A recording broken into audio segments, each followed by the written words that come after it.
Pagi hari adalah waktu yang istimewa untuk berdoa dan mendekatkan diri kepada Tuhan. Kami mengundang Bapak Ibu untuk hadir dalam doa pagi yang diadakan melalui Zoom setiap hari Senin sampai Sabtu jam 5 pagi.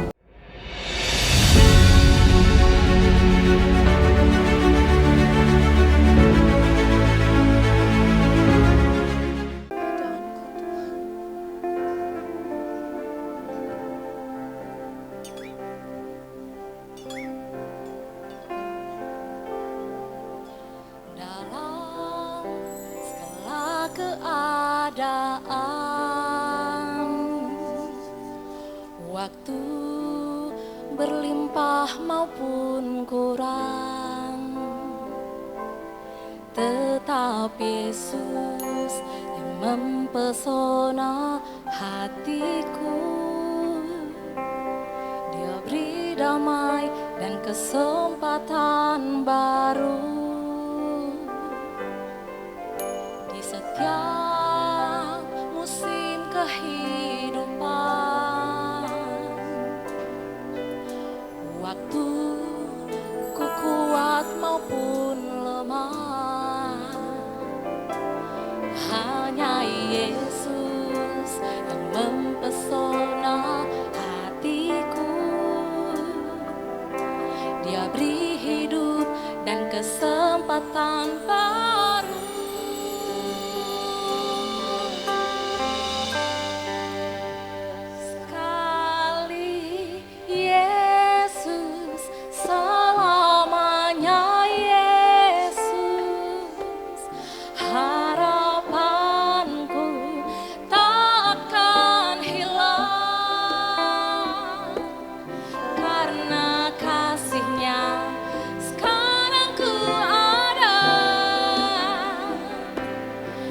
Yesusku, ku cinta Kau selamanya. Dengan hormat yang sedang kita semua bangkit berdiri kembali. Mari berikan pujian ini. Dalam segala keadaan, waktu berlimpah maupun kurang, tetap Yesus yang mempesona hatiku. Dia beri damai dan kesempatan baru di setiap musim kehidupan. Waktu ku kuat maupun lemah, tetap Yesus yang mempesona hatiku. Dia beri hidup dan kesempatan baru. Sekali Yesus, selamanya Yesus. Harapanku takkan hilang, karena kasih-Nya sekarang ku ada.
Yesusku, oh Yesusku, ku cinta Kau selamanya. Oh Yesus, Oh Yesusku, ku cinta Kau selamanya.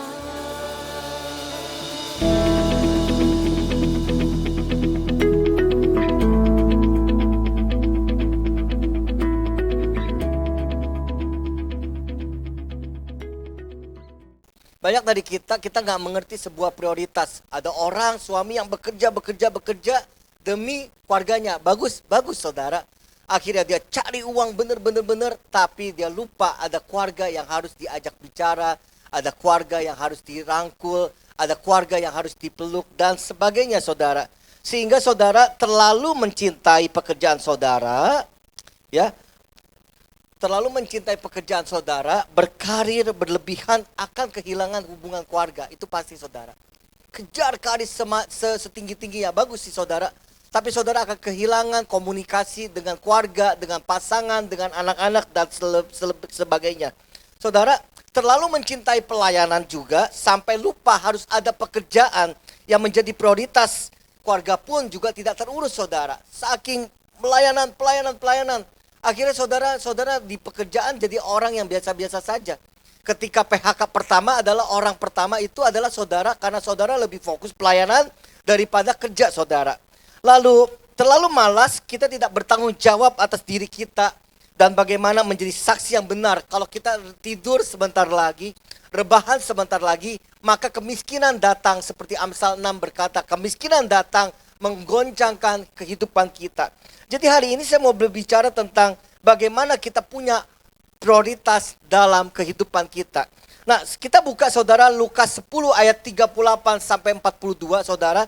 Saya ambil sebuah perumpamaan buat hidup kita semua dari kasusnya Maria dan Marta. Lukas 10 ayat 38 sampai 42. Kita baca bergantian ya. Ketika Yesus dan murid-muridnya dalam perjalanan, tibalah ia di sebuah kampung. Seorang perempuan yang bernama Marta menerima dia di rumahnya. 1, 2, 3.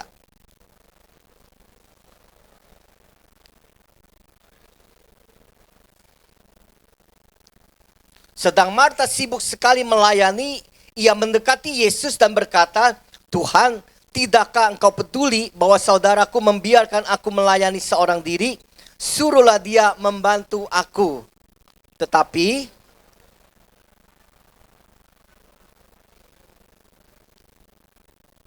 Tetapi hanya satu saja yang perlu. Maria telah memilih bagian terbaik yang tidak akan diambil daripadanya.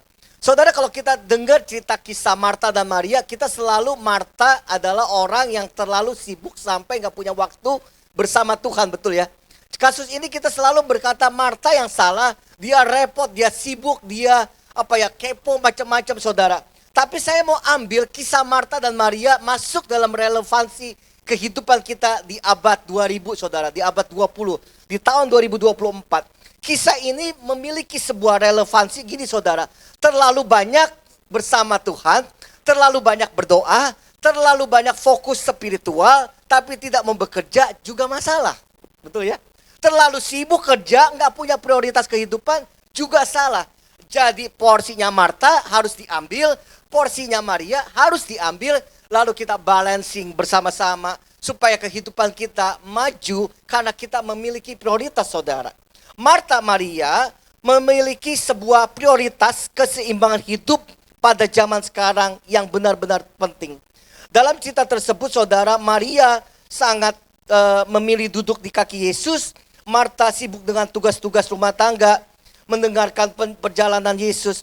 Tahun 2025 adalah zaman yang penuh tekanan, di mana orang merasa terbebani oleh pekerjaan, kewajiban, tuntutan dunia digital. Ini mengingatkan kita pada di tengah kesibukan, kita tetap perlu mengandalkan Tuhan. Satu sisi sibuk, satu sisi mengandalkan Tuhan. Satu sisi mengejar karir, satu sisi kita stop sebentar, sela dalam perenungan, lalu kita berjalan kembali.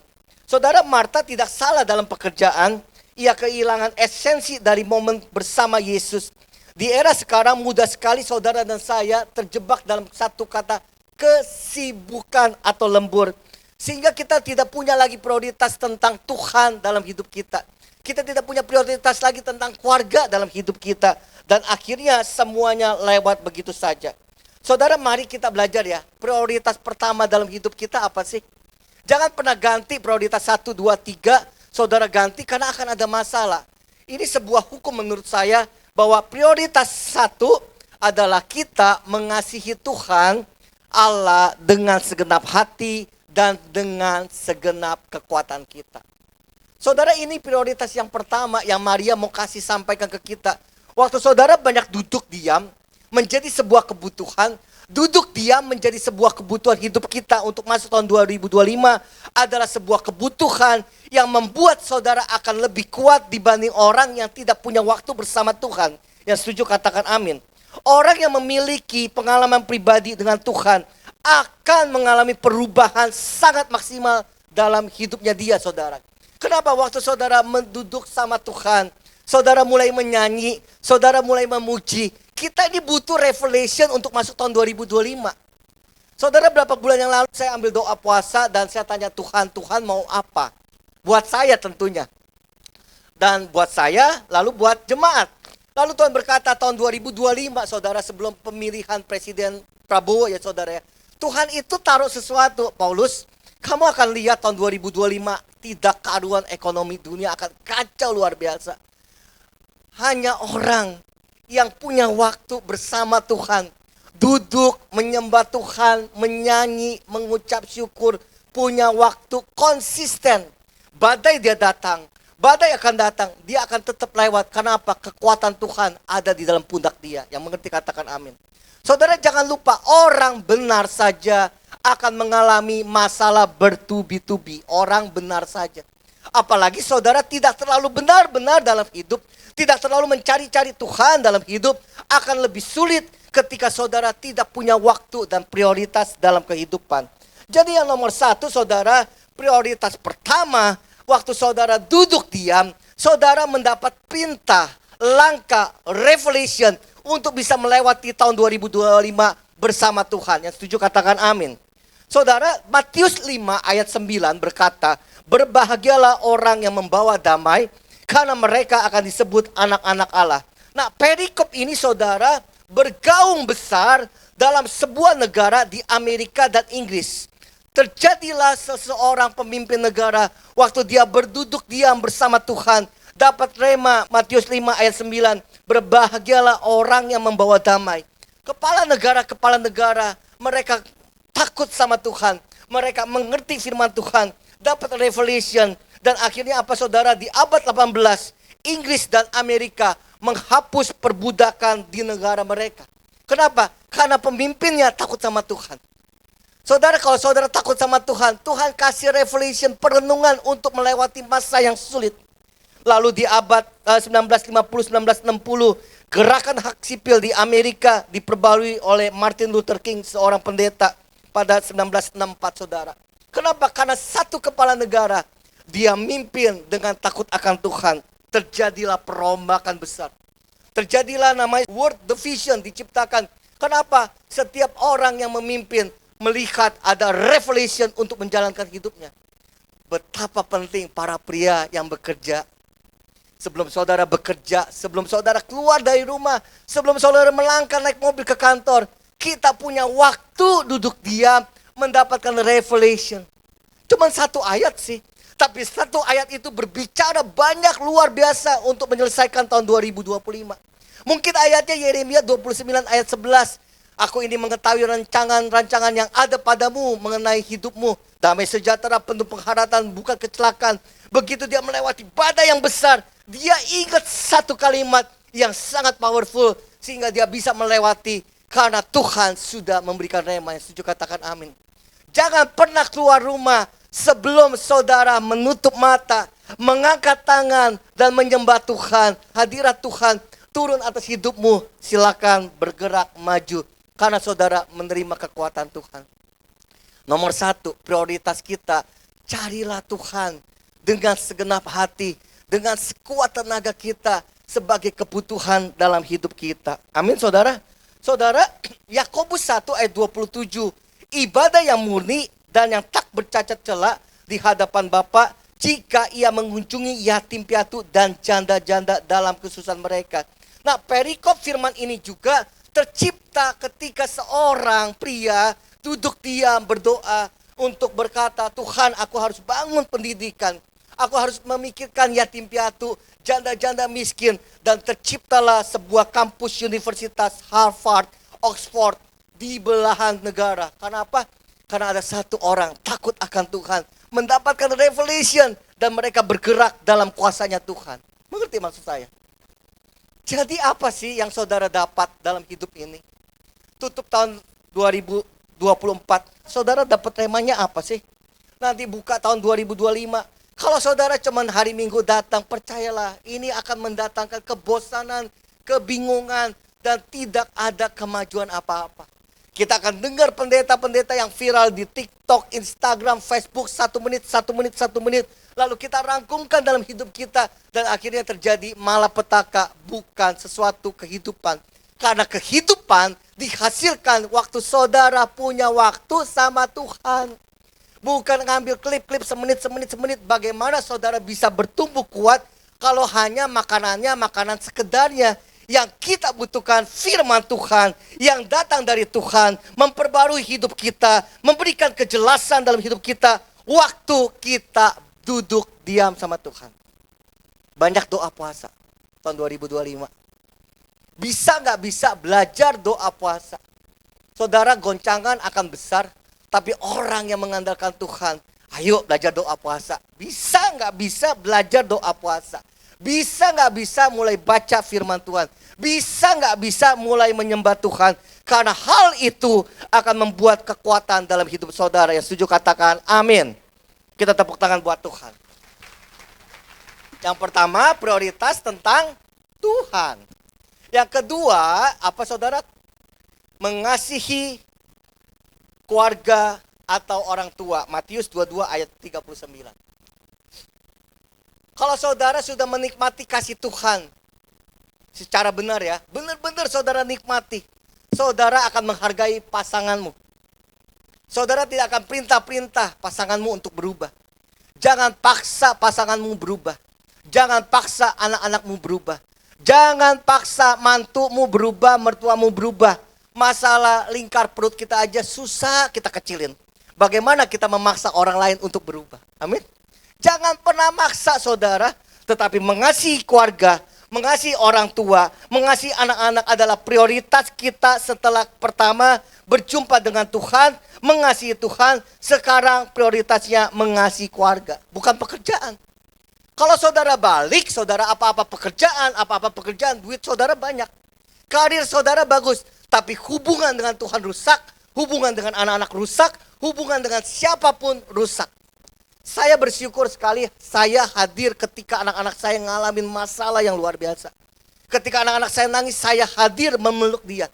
Saya hadir ketika istri saya membutuhkan saya. Saya hadir ketika anak-anak saya mengalami sebuah depresi berat. Saya hadir dan memeluk dia. Jadi prioritas nomor 1, nomor 2, saudara. Nah, saudara, banyak orang berpikir kalau saya kerja, istri saya pasti senang. Ya senang sih. Dapat kado Natal sebentar lagi. Dapat tiket perjalanan mungkinan Jepang, Korea, atau Israel, atau kemana. Senang. Keluargamu senang. Tapi saudara senangnya itu nggak penuh. Senang ketika dikasih barang. Senang dikasih tiket. Senang dikasih hadiah. Tapi senang yang muncul dari dalam hati. Kasih dari papa, suami kepada istri. Istri kepada suami, suami kepada orang tua, dan orang tua sebaliknya mengasihi. Kasih yang nyata memungkinkan kita bisa mengasihi keluarga tanpa syarat. Dalam keluargamu harus ada 1 Korintus 13, saudara. Apa itu saudara? Murah hati, apalagi lemah lembut, apalagi tidak memegahkan diri, apalagi saudara gagu ya dia ngomong atau gitu ya. Tidak memegahkan diri, tidak marah, tidak sombong. Semuanya yang bagus-bagus 1 Korintus 13. Bagaimana saudara rajin ke gereja, tapi saudara tidak punya kasih terhadap keluargamu. Dengerin ya, baik-baik. Dengerin ini pesan, penting banget. Mama saya sekarang usianya 75. Saya bilang sama mama nge-gym mah. Kenapa saudara? Karena masalah orang tua, kepleset jatuh gitu kan. Saya bilang, ayo mama nge-gym, biar ototnya kuat nggak kepleset. Ini lagi paksain saudara. Jadi saya bilang gini sama mama saya, mah pokoknya sampai mama mati, jangan pernah pikirin masa depan. Karena masa depan, saya dan Koko yang mikirin. Jangan mikirin obat dokter. Jangan mikirin perjalanan. Jangan mikirin apapun. Pokoknya mama terima, beres, tenang, sehat, ketawa, banyakin deh. Saudara tahu, kalau ada seorang anak punya komitmen kayak saya. Dengar ya baik-baik ya. Kalau dia udah cinta Tuhan, dia mengasihi keluarga. Saya mau bilang, masa depan selalu Tuhan berikan buat orang yang mengasihi papa mamanya. Jangan pernah taruh papa mamamu di panti asuhan dan saudara berkata, udah gak ada gunanya. Udah sakit-sakitan taruh. Jangan saudara. Kasihilah keluargamu, orang tuamu, hormati dia selagi dia hidup. Sesulit-sulitnya kasihilah dia, hargailah dia, jangan bentak-bentak dia, jangan kurang ajar supaya apa? Supaya hidupmu punya masa depan dan panjang umur. Amin saudara. Saya sedih banyak orang rajin ke gereja tetapi sama pasangannya udah gak ngomong. Nikah udah berapa tahun? 20 tahun. Wih hebat ya 20 tahun. Apa resepnya? Gak ada resepnya. Kenapa? Udah gak ngomong selama 20 tahun. Di kamar ya nggak ngomong, di mobil ya nggak ngomong, pergi ke Bandung yang satu nggak ngomong, yang satu nggak ngomong. Jadi status pernikahan itu belum cerai kelihatannya bagus, tetapi secara kualitas pernikahannya udah tidak bagus. Masih gak saudara anakmu menghormati saudara? Enggak kayaknya. Makanya saudara rajin ke gereja. Supaya di gereja saudara dihormati. Kan di rumah nggak bilang shalom, nggak ada kan, cuma di gereja shalom, ya kan? Tuhan berkati ya, di gereja. Di rumah saudara, waduh kasar luar biasa, nggak disukai. Anak-anak saudara nggak respect, saudara nggak punya wibawa. Makanya saudara bangun wibawa. Saudara bangun supaya dihargai. Saudara fokus kerja, karena waktu saya punya kuasa, jabatan, saya bisa memerintah orang-orang di bawah saya. Jadi prioritasnya kan ngaco ya. Kenapa? Saudara tidak menyusun yang pertama, yang kedua. Yang kedua ini mengasihi keluargamu. Kenapa kamu gak pukul istri? Karena saya takut sama Tuhan. Akibat saya takut sama Tuhan, saya gak berani pukul istri walaupun punya kemampuan untuk gampar. Tapi saya gak berani. Kenapa kamu gak ngomong kasar, gak ngomong kotor? Saya gak berani. Karena kasih Tuhan udah terlalu besar, dia menyayangi saya tanpa syarat. Bagaimana saya bisa mengacaukan, menyakiti perasaan istri saya atau suami saya dan anak-anak saya? Mother Teresa pernah berkata, kita bisa mengasihi sesama kalau kasih Kristus sudah menjamah hidup kita secara maksimal. Karena setiap manusia tidak bisa mengasihi keluarganya, temannya, pacarnya. Tidak bisa mengasihi orang, semuanya ada bentuk, ada wujud, ada tujuan. Ada macam-macam, ada tujuan. Bagaimana kita bisa mengasihi? Kalau prioritas nomor 1, ketika saudara mengasihi Tuhan dengan segenap hati, jadilah prioritas kedua. Saudara otomatis bisa mengasihi keluargamu dengan otomatis. Tapi saya udah rajin loh. Rajin itu tidak membuat saudara menghasilkan kasih Tuhan. Karena kasih Tuhan itu harus didapat ketika saudara memiliki konsisten mencari Tuhan. Yang mengerti katakan amin. Kalau kita mengerti prioritas pertama kepada Tuhan, lalu diwujudkan kepada keluarga sebagai prioritas kedua, dan sesama, barulah kita bisa menuju prioritas ketiga, yaitu apa? Bekerja dengan maksimal. Kalau Tuhan ada buat dalam hidup saudara, saudara ada ketenangan, saudara bekerja dengan wibawa Allah. Saudara merasakan kasih atas keluarga, kasih terhadap anak. Saudara jalannya tuh percaya diri.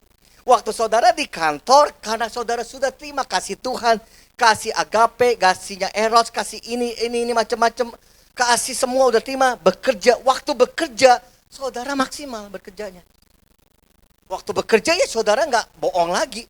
Waktu bekerja ya saudara serius berintegritas.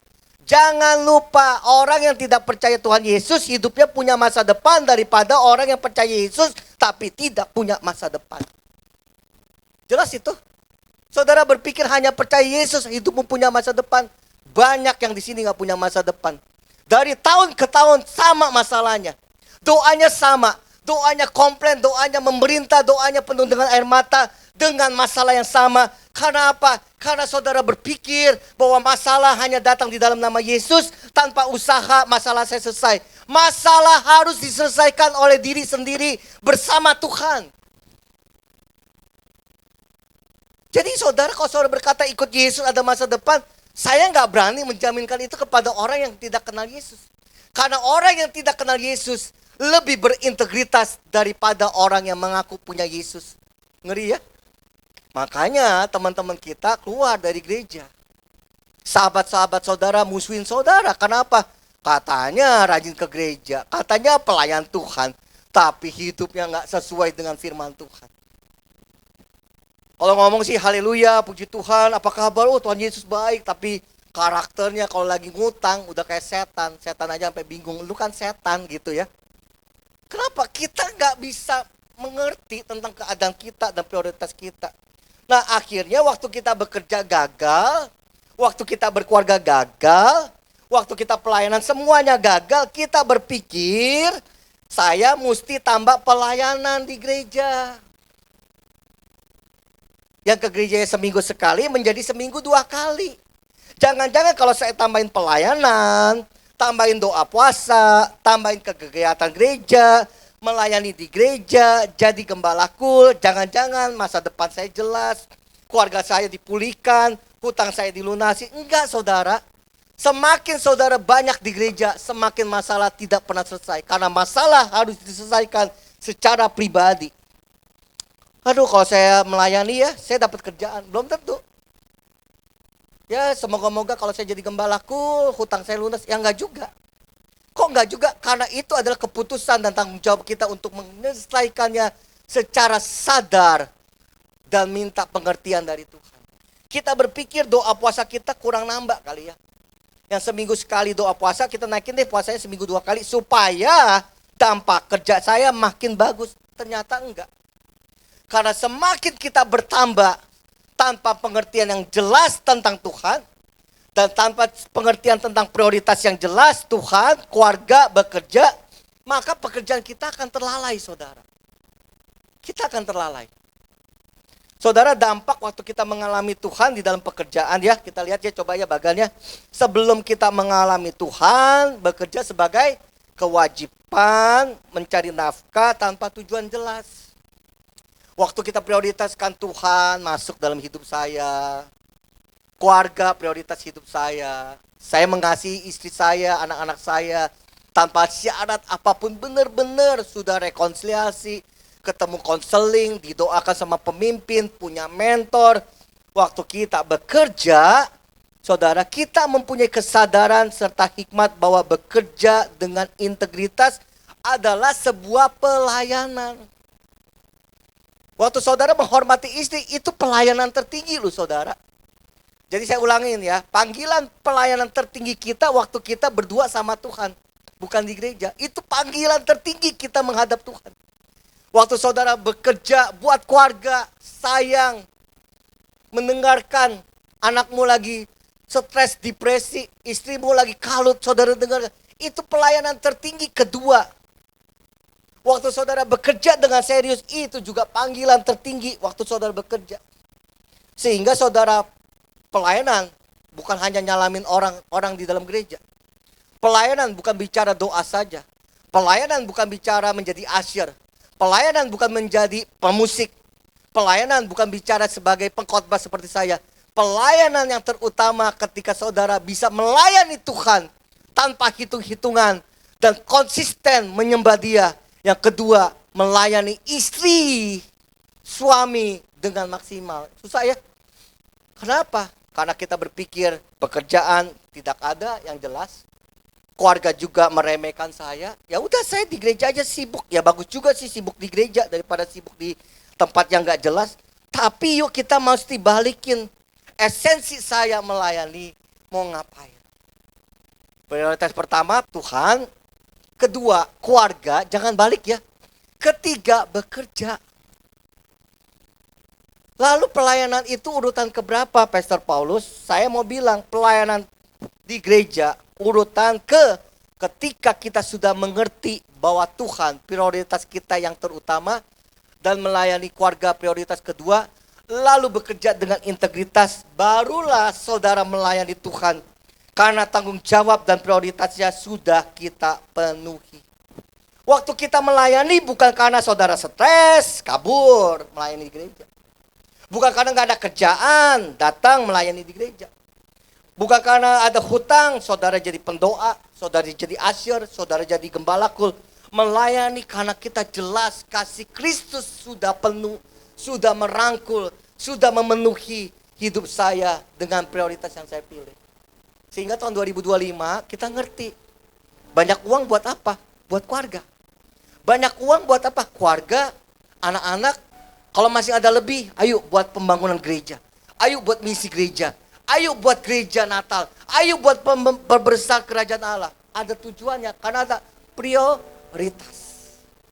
Kalau saudara pikir semua gereja jadi tambah baik, saya mau bilang hidupmu makin karuan nanti. Entar orang-orang di luar sana yang gak percaya Yesus akan lebih maju dibanding saudara yang aktif ke gereja. Saya gak melarang saudara aktif di gereja, khususnya yang para perantau ya, yang tinggal di kos sendiri, datang ke gereja tiap hari gak apa-apa lah. Ya. Tapi maksud saya esensinya yang ngerti. Kenapa saya doa puasa? Supaya bayar hutang. Bukan itu. Doa puasa tidak menjelaskan, tidak menyelesaikan hutang saudara.